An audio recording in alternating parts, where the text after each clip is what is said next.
Ephesus was no ordinary city. It was a bustling port, a vibrant economic hub, and the capital of the Roman province of Asia.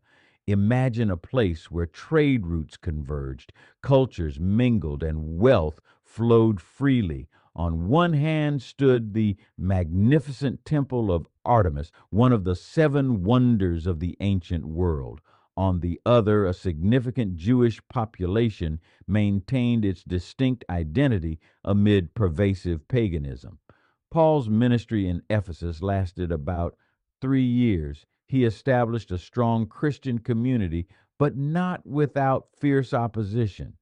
Demetrius the silversmith incited a riot because the spread of Christianity threatened his livelihood built on idol making. This illustrates how faith disrupted economic structures and social norms. Paul wrote the epistle to the Ephesians during his imprisonment in Rome around 60 to 62 AD. The letter's central theme is unity in Christ. Paul reveals God's plan, reconciling Jews and Gentiles into one body through the cross. Ephesians 2:11 begins, "Therefore remember that formerly you who are Gentiles by birth and called uncircumcised by those who call themselves the circumcision." This is command to remember our past spiritual alienation. For centuries, God worked primarily through Israel. Gentiles remained outsiders.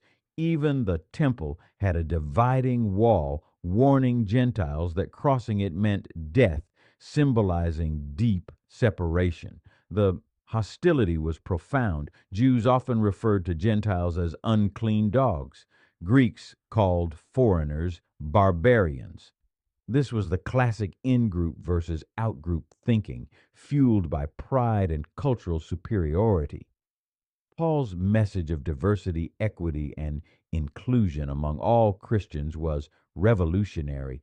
Christ broke down ethnic, national, racial, and other barriers to create a new humanity. The root of such division is pride and prejudice. Remembering our past safeguards us from arrogance and reminds us that salvation is by grace alone. Our societies are still fractured by race, culture, and class.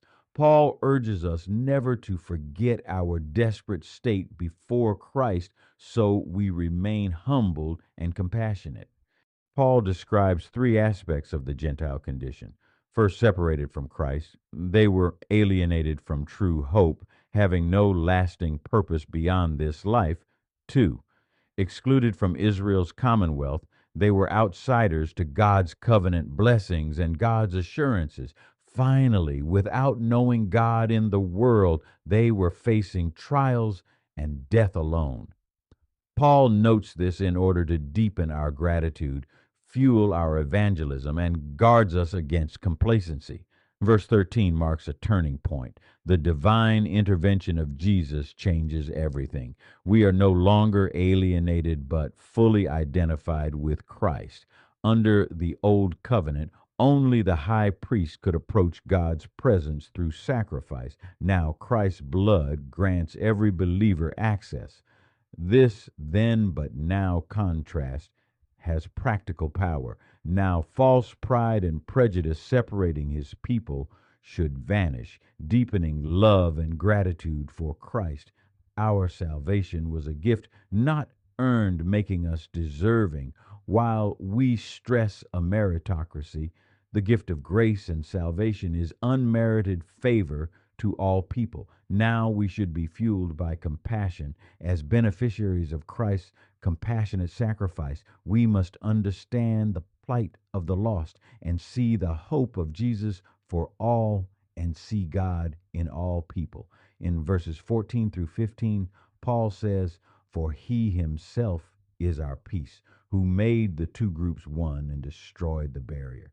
This likely refers to the literal wall in the temple separating Jews from Gentiles. Christ abolished the law as a system that divided. While God's moral law still guides us, the ceremonial laws no longer define who belongs. Instead, Christ creates one new humanity. Yet this has immense implications. The church should be multi-ethnic, multicultural, united in him, in one body to reconcile both of them to God through the cross. He preached peace to those far and near.